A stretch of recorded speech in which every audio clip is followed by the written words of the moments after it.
Hi hello welcome back to my channel. So നിങ്ങൾക്ക് സുഖമല്ലേ? ഒരുപാട് നാളത്തേക്ക് ശേഷമാണ് നമ്മൾ വീണ്ടും കാണുന്നത്. ഒരുപാട് നാളത്തേക്ക് ശേഷമാണ് ഞാനൊരു വീഡിയോ തന്നെ എടുക്കുന്നത്. എന്താ പറയുക, കുറേ ദിവസങ്ങൾ അങ്ങനെ പോയ പോലെയാണ് എനിക്ക് തോന്നുന്നത്. എനിക്ക് ഒട്ടും വയ്യായിരുന്നു. എനിക്ക് നല്ല പനിയായിരുന്നു. പനിയും ഉണ്ടായിരുന്നു. പിന്നെ എനിക്ക് തൈറോയിഡും വന്നിട്ട് നല്ല പ്രശ്നങ്ങളുണ്ടായിരുന്നു. അങ്ങനെ കുറച്ച് ദിവസം ഞാൻ ഫുള്ള് മെഡിസിനൊക്കെ എടുക്കുന്നതുകൊണ്ട് നല്ല ക്ഷീണത്തിലും പിന്നെ ഫുൾ ടൈം ഉറക്കം അങ്ങനെയൊക്കെ തന്നെയായിരുന്നു. സോ അങ്ങനെ ഒരു ബ്രേക്ക് എടുത്തു കഴിഞ്ഞിട്ട് വീണ്ടും പഠിത്തത്തിലേക്ക് തിരിച്ചു വരാൻ വേണ്ടിയിട്ട് എനിക്ക് കുറച്ച് ദിവസങ്ങൾ എടുക്കേണ്ടി വന്നു കേട്ടോ, തിരിച്ച് പഠിത്തത്തിലോട്ട് വരാൻ വേണ്ടി.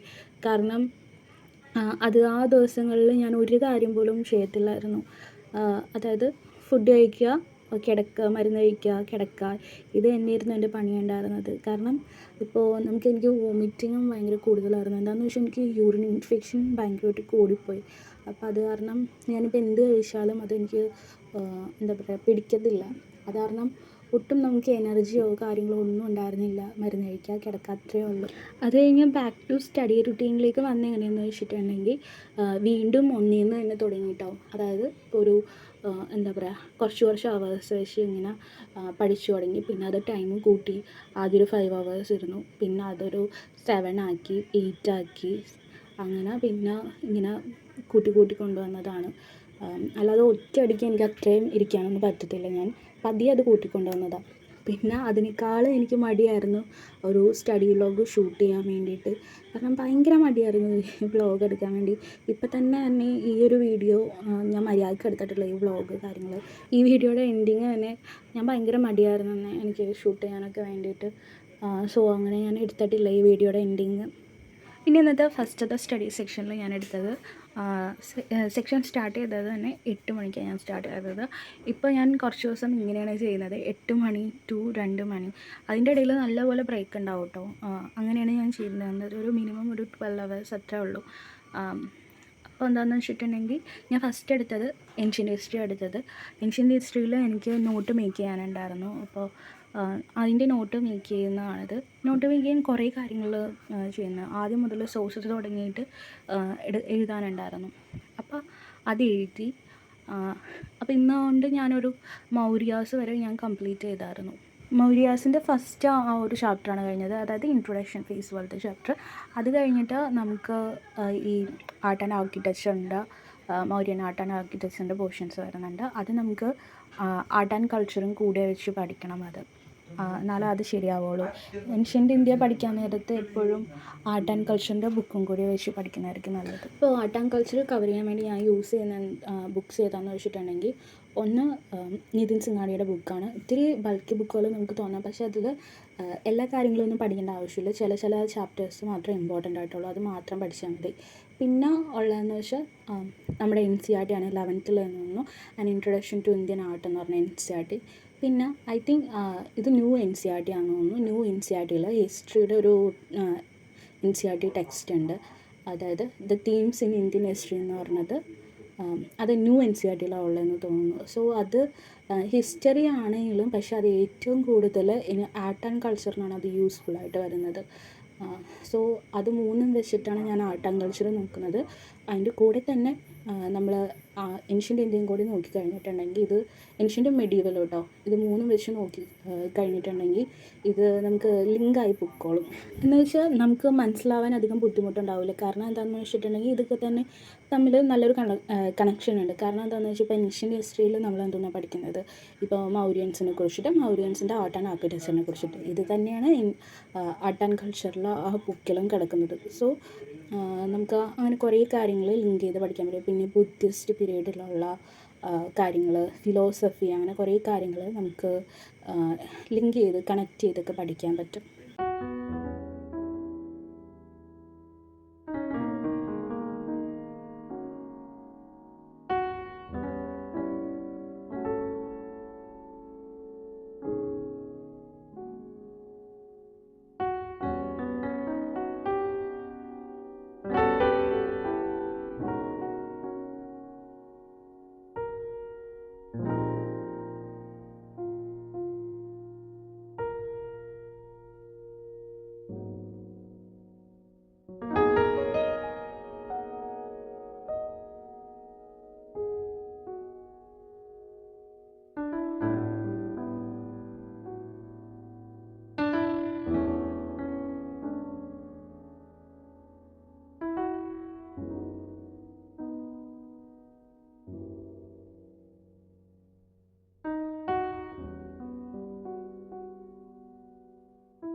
പിന്നെ ഇന്ന് തൃക്കാർത്തികയായിരുന്നു. ഇന്ന് എൻ്റെ അനിയൻ്റെ ബർത്ത്ഡേയും കൂടിയായിരുന്നു. അപ്പോൾ ഞാനും അവനും കൂടി വീട്ടിൽ വിളക്കൊക്കെ കത്തിച്ച് വെച്ചു. അത് കഴിഞ്ഞിട്ട് ഞാൻ വീണ്ടും പഠിക്കാനിരുന്നിട്ട് ഞാൻ വീണ്ടും എടുത്തത് ഹിസ്റ്ററി തന്നെയായിരുന്നു എടുത്തത്. പക്ഷേ ഞാനത് ഷൂട്ട് ചെയ്തില്ല. ഹിസ്റ്ററി തന്നെ ഞാൻ വീണ്ടും എടുത്തു. അങ്ങനെ ഓൾമോസ്റ്റ് ഒരു 10 ഹവേഴ്സിന് കൂടുതൽ ഞാൻ ഹിസ്റ്ററി തന്നെ എടുത്ത് നോക്കിയിരുന്നത്. ഹിസ്റ്ററി തന്നെ ഞാൻ പഠിച്ചുകൊണ്ടിരുന്നത് വെച്ചത്. നല്ല രസമുണ്ടായിരുന്നു. അത് കഴിഞ്ഞിട്ട് ഞാൻ എടുത്തത് ഇന്ത്യൻ സൊസൈറ്റിയാണ് എടുത്തത്. ആദ്യം ഇന്ത്യൻ സൊസൈറ്റി ഞാൻ സ്റ്റാർട്ടിങ്ങാണ് ഇപ്പോൾ ചെയ്യുന്നത്. അപ്പം ഇന്ത്യൻ സൊസൈറ്റി എടുത്തപ്പോൾ ആദ്യം അതിൻ്റെ സിലബസ് നോക്കി, പിന്നെ PYQ നോക്കി, സിലബസിൽ നോക്കിയപ്പോൾ കുറേ കീവേഡ്സ് ഉണ്ട്. സോ ഇതിൻ്റെ നോട്ട്സ് നമുക്ക് മേക്ക് ചെയ്യാനുണ്ട്. ആ സിലബസിലെ കീവേഡ്സ് ഉണ്ട്. അത് കഴിഞ്ഞിട്ട് ഞാനവിടെ ഇന്ത്യൻ സൊസൈറ്റിക്ക് റെഫർ ചെയ്യാവുന്നത് ഇത് വിഷൻ IASൻ്റെ ബുക്കാട്ടോ ഞാൻ റെഫർ ചെയ്യുന്നത്. ഇത് ഞാൻ ഓൺലൈനിൽ നിന്ന് വാങ്ങിച്ചതാണ്. ഇൻ്റേണൽ സെക്യൂരിറ്റിയുടെയും ഇന്ത്യൻ സൊസൈറ്റീൻ്റെയും കൂടി വാങ്ങിച്ചായിരുന്നു. ആ 2 ബുക്കും വന്നത് അതായത് നല്ല പ്രിൻറ്റിങ് ക്വാളിറ്റിയിലൊക്കെയാണ് എനിക്ക് വന്നത്. പക്ഷേ ഞാൻ അതിൻ്റെ കൂടെ എത്തിക്സിൻ്റെ ഒരു ബുക്കും കൂടി വിഷൻ്റെ തന്നെ നോട്ട്സ് ഞാൻ വാങ്ങിച്ചിട്ടുണ്ടായിരുന്നു. പക്ഷേ അതെനിക്ക് വന്നത് ഒട്ടും ഇഷ്ടപ്പെട്ടില്ല.